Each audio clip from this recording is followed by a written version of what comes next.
What's up? Ayan guys, so tingnan natin yung lote dito guys. So, dito kami sa hacienda namin guys. So yan yung hacienda namin, no. Puro damuhan. Ayan.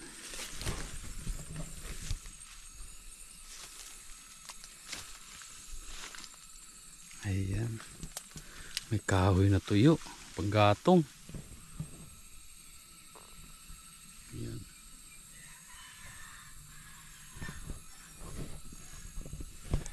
Sa bukid. Tingnan mo itong mga dahon na to. Mukhang gamot yata ito. Ayan guys. Mga 10 years from now, marami na mga bahay dito. Dahil pinagbibinta na po yung mga lote dito na may-ari.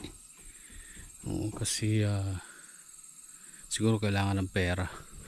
Ayan, yung portion na to binibinta po yan hanggang doon sa dulo. Ayan guys, so may mga nyug dyan, pero pagdating ng panahon, pagka nagtayo ng mga bahay dito, wala na yung mga nyug na yan.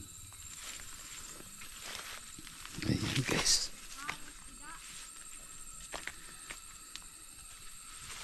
Ayan, may mga bahay doon ginagawa.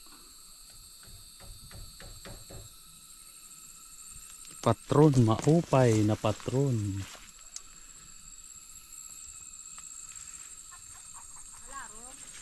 Wala, tama lang.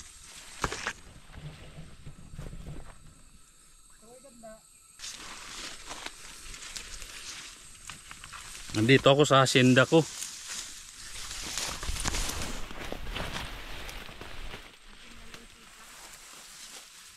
Hacienda Loisita.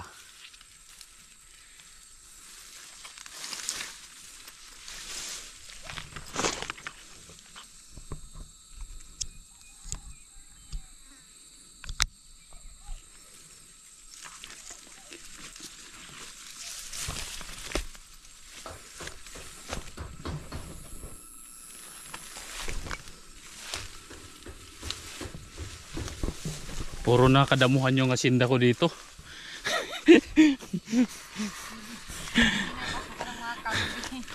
Oo. Ayan, gaganda na ng mga bahay, oh. Kailangan ano tayo ng kambing dito. Kalabaw.